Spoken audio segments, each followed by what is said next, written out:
Édouard, nous sommes à la veille de la nouvelle année 2024.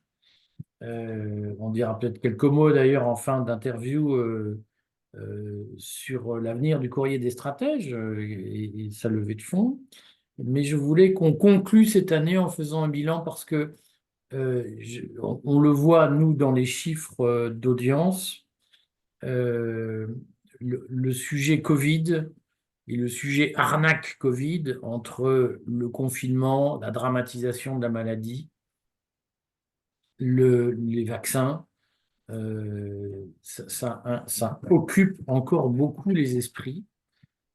Et si nous voulions, nous pourrions, comme certains le font d'ailleurs, continuer à parler du Covid indéfiniment, sans parler d'Israël. Je vois que un certain nombre de collègues, on va dire ça comme ça, de journaux réputés dissidents ou résistants, parlent beaucoup du Covid, mais au fond ne parlent pratiquement pas d'Israël, ne parlent pas beaucoup de l'Ukraine, ou en parlent modérément, ont été gênés au moment des émeutes. Nous avons fait le choix inverse, c'est-à-dire que nous avons fait le choix, dans notre ligne éditoriale, de marginaliser d'une certaine façon la question du Covid. Nous faisons 2 articles par jour le matin sur le sujet, sur les grands points d'actualité du Covid, mais nous titrons essentiellement sur l'actualité actuelle, si j'ose dire, c'est-à-dire les grandes crises systémiques ouvertes par le narratif occidental après le Covid. Comment on peut expliquer ce choix éditorial que nous avons fait? Parce que si nous faisions le choix de l'audience, le choix du chiffre, le choix d'une certaine façon de la notoriété, nous pourrions ne parler que du Covid et marginaliser les autres sujets. Mais au fond, la préoccupation commerciale n'est pas la nôtre. Est-ce que tu peux expliquer pourquoi et comment toi tu te positionnes vis-à-vis de ce choix?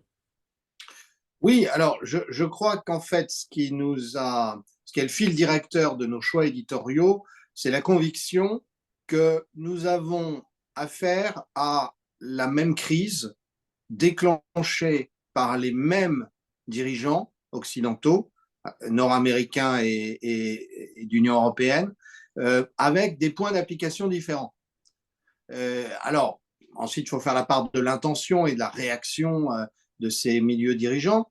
Mais au fond, nous voyons une confiscation des libertés, aussi bien lorsque le Parlement vote pour renforcer les pouvoirs d'Emmanuel Macron face aux émeutes, lorsque l'OTAN, enfin la France, comme membre de l'OTAN, soutient de facto l'Ukraine contre la Russie, ou Israël dans sa lutte contre le Hamas et la résistance palestinienne à Gaza. Pour nous, il y a à chaque fois des libertés perdues, liberté du Parlement, liberté de choix des Français, exactement comme nous l'avons dénoncé au moment du Covid.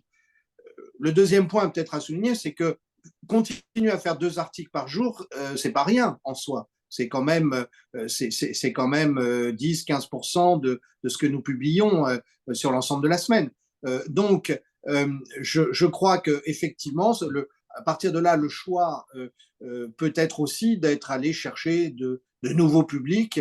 Et puis, il est évident que nous sommes dépendants de l'actualité. Je pense que nous nous efforçons de suivre l'actualité plus que d'autres qui peut-être veulent créer finalement une communauté idéologique. Je pense que nous sommes heureux d'avoir une vraie communauté d'électeurs et qu'on retrouve sur le canal Telegram Restez Libre. On va reparler tout à l'heure des projets du courrier en 2024. Mais en revanche, puisque nous essayons de nous adresser à des esprits libres, nous fuyons l'idéologisation. Et s'en tenir à la seule question du Covid aujourd'hui, c'est se refuser de voir que les, le système, pour parler un peu simplement, a perdu malgré tout sur le Covid. Aujourd'hui, la supercherie est inventée mais en revanche, il est loin d'avoir perdu, aussi bien en Ukraine où la guerre continue que à Gaza où on voit ce qui se passe devant une communauté internationale impuissante, ou bien lorsque Emmanuel Macron, mois après mois, essaye de confisquer les libertés des Français. Il faut se rappeler, il y a quelques mois, Macron essayait de trouver un subterfuge pour pouvoir se présenter une troisième fois, pour un troisième mandat. Qui n'est pas C'est exclu. pas moins c'est pas exclu. Et c'est pas moins important que la dictature sur les sujets covidiens. Et pour moi, c'est aussi important. Est-ce que, parce que moi, ma conviction, alors je l'étale pas publiquement parce que on a un souci qui est de ne pas diviser ou qui est de ne pas faire de polémiques inutiles. Nous évitons les polémiques. Parfois, on n'est pas vraiment payé de retour.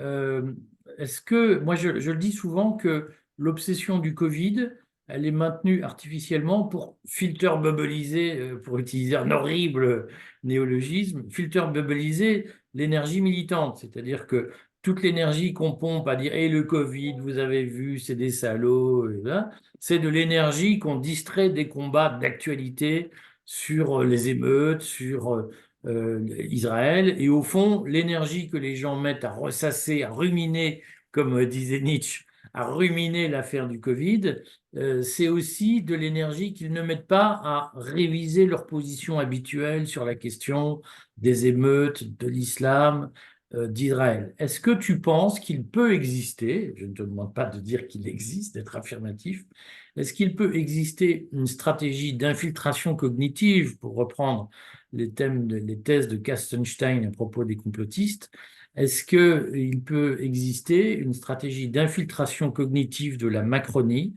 pour encourager, financer des campagnes ou une espèce de macération dans le jus du Covid pour éviter que l'opinion ne se mobilise, l'opinion dissidente ne se mobilise sur d'autres sujets? Oui, ben je pense que effectivement, un pouvoir a toujours intérêt à enfermer ce qui a été une opposition vivace dans des vieux combats pour être tranquille sur les nouveaux combats qu'il veut mener. Si on regarde bien objectivement, il y avait une volonté internationale du point de vue des gouvernants, avec une convergence forte d'ailleurs, en l'occurrence de la Chine et du monde occidental, des élites occidentales, pour imposer une forme de dictature sanitaire, avec vaccination obligatoire sur le Covid. On commençait sur le Covid et puis après on pourrait l'étendre à d'autres. Puis vaccination, injection, traitement, etc. Conditionnement de l'opinion mondiale dans un contexte de peur devant des pandémies, des fléaux, etc. Bon. Donc, effectivement, ça a bien eu lieu. Ça a bien eu. Ce qui est intéressant simplement, c'est que ça a échoué par rapport à ce qu'on peut lire sur les projets d'origine, pensons aux déclarations fanfaronnes d'un Bill Gates qui voulait finalement ficher tout le monde. Il voulait que tout le monde ait une puce électronique. Il rêvait d'être celui qui allait appuyer pour que nous ayons notre injection du matin. Bon, ça a échoué. Tant mieux. Et à partir de là, effectivement, il peut y avoir la tentation de s'obstiner sur un vieux combat. Et ça ne veut pas dire qu'il ne faut pas faire la vérité. Ça ne veut pas dire qu'il ne faut pas dire les choses sur ce qui s'est vraiment passé. Et il y a un certain nombre de médecins très courageux qui disent, vous voyez bien, on était même en dessous de la réalité dans ce qu'on vous avait annoncé sur ces injections qui ne sont pas vraiment des vaccins, etc. Bon, tout ça est très bien, mais pendant ce temps, le système essaye de se refaire une santé. Alors, le système s'est divisé.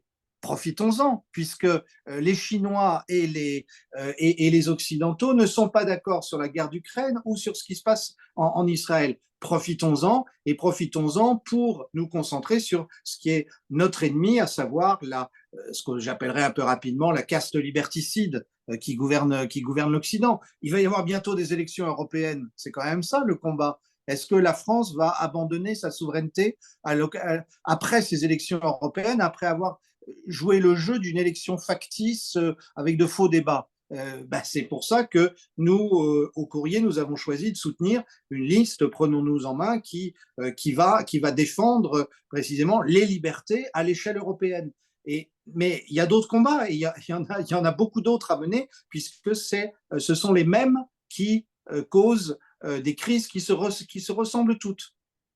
Alors, c'est l'occasion de dire quelques mots sur l'indépendance du courrier. Alors, moi, je tiens à faire un coming out sur le sujet, c'est que sur l'affaire du Covid, dont je me suis pas mal occupé, euh, j'ai toujours essayé de trouver un équilibre entre mes convictions personnelles et une stratégie d'alliance avec des partenaires, même si je ne partageais pas leur point de vue. Je prends un exemple. J'ai consacré une longue interview à Pierre Chaillot, qui nous a parlé de son livre, où il soutient qu'au fond, le Covid n'a pas existé. Euh, Moi, j'ai relayé cette thèse. Personnellement, j'ai eu le Covid, un Covid carabiné, et cette thèse m'a mis mal à l'aise parce que je l'ai trouvée euh, pas complètement convaincante, très artificielle au fond, mais je l'ai respectée. Elle a eu une audience et nous avons participé à cette audience. C'est le choix que j'ai toujours trouvé difficile à faire entre les convictions personnelles et la fonction d'information, on va dire loyale, d'un média qui relaie des thèses qui ne sont pas forcément les siennes et qui le fait de façon objective et impartiale, même si j'ai toujours considéré, par exemple, vis-à-vis de Pierre Chaillot, que ben voilà, on avait fait notre taf, c'était pas la peine d'en rajouter, alors que moi-même, je ne suis pas convaincu de son analyse. Euh, c'est une question d'indépendance et de loyauté vis-à-vis de l'information. Est-ce que tu peux nous dire où on en est? Parce que sur le fond, le choix que nous avons fait était de dire, nous ne voulons pas dépendre de la publicité Google parce que le jour où Google nous exclut, eh bien nous disparaissons.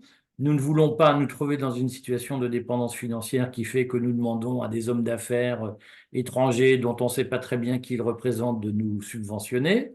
Nous ne voulons pas non plus dépendre des fonds ouverts ou pas de la Macronie. On sait par exemple que le fonds de Samuel Paty, qui avait été créé par Marlène Schiappa, a servi à alimenter des officines qui participaient au débat sous le faux nez. Nous avons voulu rester indépendants et à l'écart de cela et pouvoir maîtriser notre ligne éditoriale.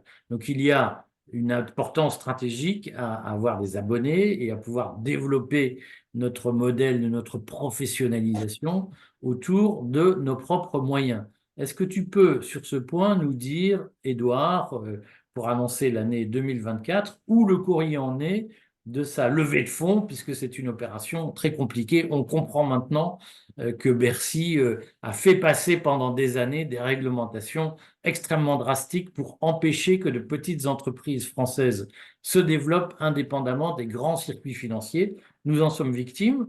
Nous plaidons coupables sur le fait que bien c'est lent, c'est compliqué. Où en sommes-nous, Édouard, dans cette lutte pour l'indépendance du courrier des stratèges?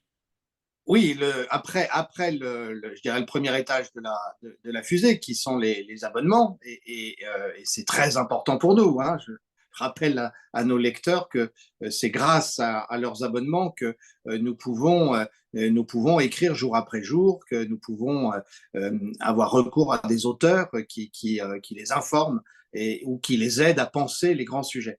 Le deuxième étage, c'est effectivement cette souscription, cette levée de fonds que nous avons lancée selon un processus très réglementé, et nous avons scrupuleusement respecté ces règles avec des conseils qui nous aident à nous dépêtrer de la bureaucratie de Bercy. Les demandes, les souhaits de souscription et les contributions tout ça est en cours, hein.